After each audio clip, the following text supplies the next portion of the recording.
you don't have all your eggs in one basket. If you keep them all in one area goes bad, then you are likely to hurt a lot more. But when you are diversified, then if something is not working out, the other ones will always support the rest of it, and it flows much smoother.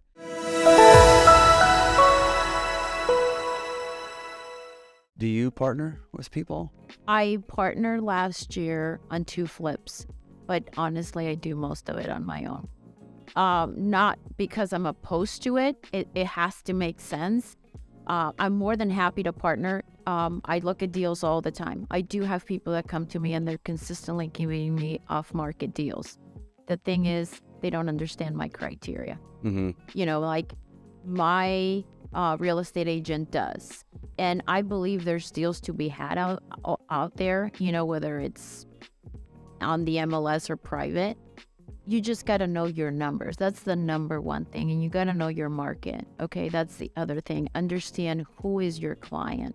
Who are you working? I would say I'm a little lucky because I have a construction company and my construction guys need to rent. So it's the gift that keeps giving. I'm fortunate, right? And I provide a good home and they rather keep it there. So I feel like that area, I've been very lucky. But again, I've been building this, okay? It's not like one day I woke up and, everything worked out. No, it's been a lot of trial and error. Yeah, and one of the things you mentioned is know your area and know the location. So I was reading an interesting post the other day from a friend of mine, David Doge, and he flips, 40, 50 houses a year or so.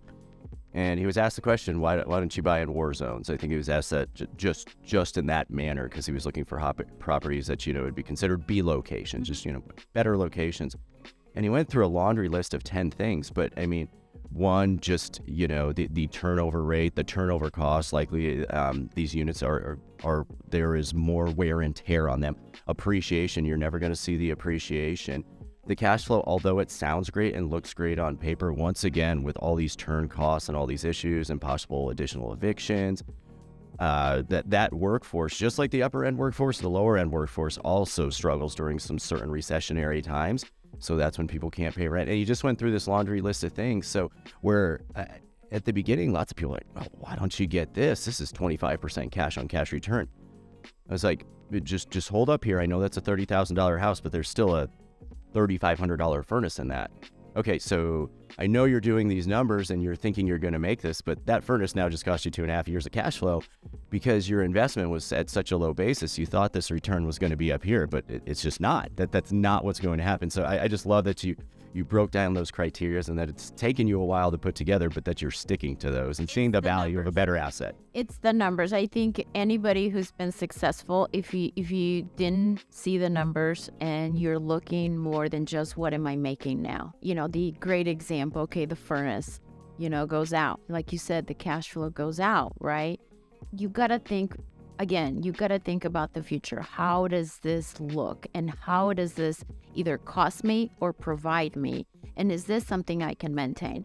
No different than people that were flipping exclusively in the last 2 years. I'm hearing rumors, I'm not going to flip anymore. That's not my thinking. But I learned through the business, you don't have all your eggs in one basket. If you keep them all in one area goes bad, then you are likely to hurt a lot more. But when you are diversified, then if something is not working out, the other ones will always support the rest of it, and it flows much smoother. So, for example, I still want to do flips. Let's say I don't do them. That's not going to kill me.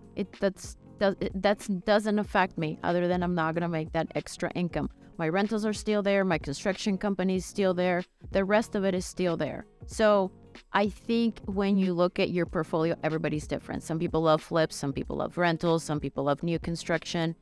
Finding out what is it that calls you and do the numbers make sense? The numbers have to make sense.